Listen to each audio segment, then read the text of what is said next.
Now it's time to get into the nitty-gritty of our wire sculpture project. We have been working with a lot of different types of wire to get used to manipulating it in unique ways, but now you're going to create me something.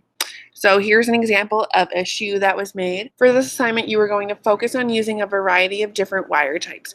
You are going to create a representational sculpture, so that means it needs to look like something, of a subject of your choice. So you can make it anything that you want. Your challenge is that you are going to make a 3D form that is at least 12 inches in height or width. You will experiment with different wire manipulation to create a visually intriguing wire contour of your sculpture. Here's why we are doing this. You are generating different works as an artist. So this is a completely new technique than anything you would have probably done before. You are going to organize and develop your artistic ideas. So we're going to go a little bit further and develop beyond our thumbnails before we start working on our sculptures. You will refine as you go. So things, as we have found out so far in the semester, may not always work the way you want them to work in sculpture. So being able to change as you go to make stylistic choices that work a little bit more with the material than what you thought was going to happen. It's going to be crucial. Being flexible in this project is definitely going to contribute to success. And then as we continue to go, analyzing your work and figuring out what you need to do to get it to look exactly like what you were trying to make, along with analyzing post-production. How do you do this project? So here are some of the steps that I have figured out for project success. The first thing you need to do is pick a subject. Figure out what you want your sculpture to be. Here are just a few ideas that I have out there. You can do any object. Think of something in your house. Think of something that exists at a store. You could do an animal. You can do something from nature. You can create some sort of mystical being. You could try and do a portrait. You could do people in general, so a full figure piece.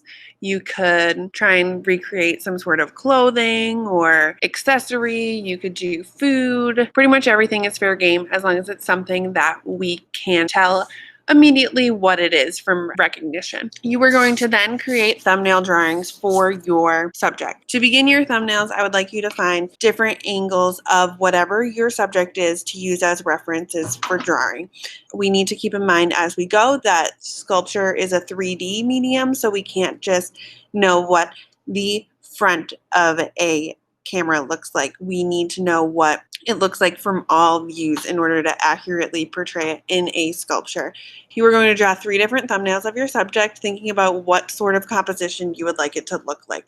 So I have a couple of different examples for you. If you're doing something that is living and breathing and moves on its own, you might want to have your thumbnails be that thing in different poses. So think about a cat when it's being lazy and sitting in your living room in the same spot every day versus a cat that is trying to catch that mouse or the laser pointer around your living room. My other example is that if you are doing something stationary like a household object or some sort of statue or something, think about how you can create different thumbnails for that. So if you think of something like a telephone, we have many generations of phones. We have cell phones, and then as we go back into our past, having phones that you could actually pick up, or a telephone booth is different than just a regular phone. So having a couple of different styles that you could work with.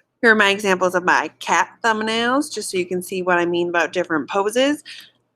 Then you're going to come up with a final design. So this is another planning drawing. We haven't done this yet. You're going to choose one thumbnail design to work from to create your final design drawing. So this drawing is going to show exactly what you hope this wire sculpture looks like. It's going to include all of your wire manipulation. So whatever you're using for structure and what you think will be for decoration should be included in this.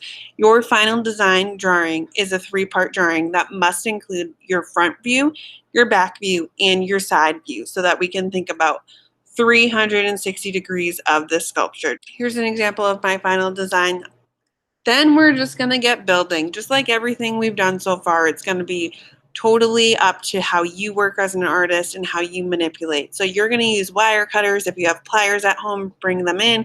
You can use your fingers or other tools, whatever you think works for you, to begin manipulating the wire to create your subject.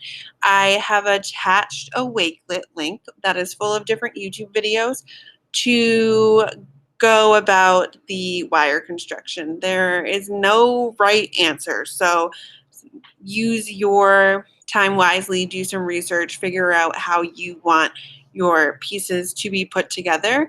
And another thing I want you to think about is on your first construction day that you are in the school, we have various types of wire that you can use. So I have accumulated thicker wire that is like a dark black. I have a very thin, flexible, bendy, thin wire that you can use. I have the dollar store wire that we have used for our wire figures. I have gotten Flora wire, which is green. I have a limited amount of craft wire, so you can add color accents. Whatever you need, I can help get for you. If you have wire in your basement that you're not using for any specific jobs, you are more than welcome to use that. We are going to use the wire to our benefit to make these interesting pieces. My thought is that we will take about 2 weeks to work on these projects. I could be completely wrong, but if we stay on track and work on these on both our synchronous and asynchronous days, we should be able to have these done by the Wednesday meet on 10/21. Good luck.